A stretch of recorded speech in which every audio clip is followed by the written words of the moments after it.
Last Friday was a dark day for American workers and a dark day for the American auto industry.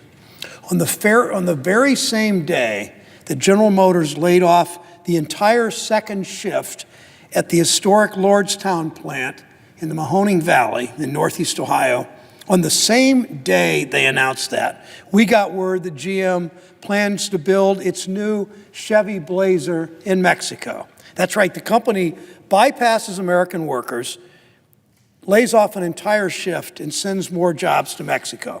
All this comes on the heels of the windfall GM got from the tax bill Congress passed last year. GM now can bring some $7 billion in overseas cash back to the United States at a dramatically lower tax rate.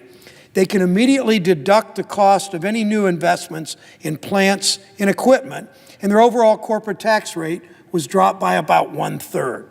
They could use that extra cash to invest in Lordstown to build more cars in America, but what do they do instead? They lay off 1,500 workers, 1,500 Ohio workers, 1,500 families affected in Niles, in Ravenna, in Kent, in Reminderville, in Youngstown, in Girard, in Lordstown, all over the Mahoning Valley and beyond.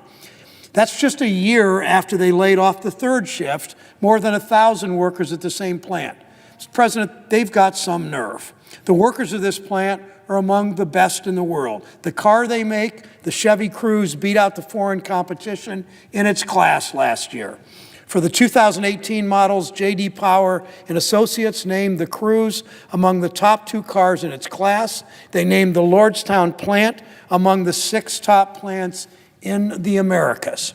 Anyone who's been to Lordstown wouldn't be surprised. 10 years ago, the federal government rescued the auto industry.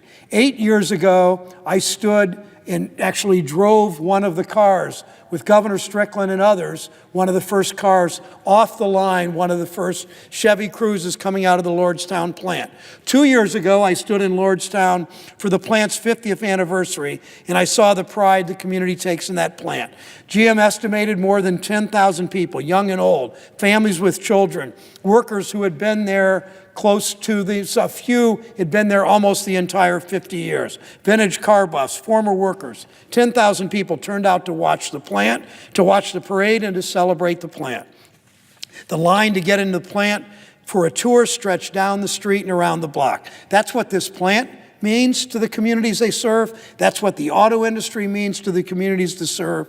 And it appears General Motors has forgotten some of that. That's why we work so hard to save this industry, including General Motors, after the economic crisis. In addition to the federal auto rescue, the state of Ohio gave GM more than $80 million in tax incentives for the Cruze plant, $80 million.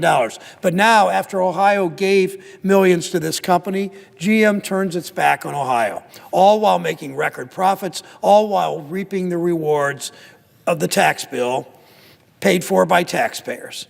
As a country, as a state, we are invested in this industry. GM needs to invest in America and in Ohio. They need to invest in the workers, in the communities that built this company and made it great. Instead of making plans to invest in Mexico, GM should be working with workers, with the union, with local officials, with all of us to invest instead in American workers. We've invested in GM. GM should invest in Ohio workers.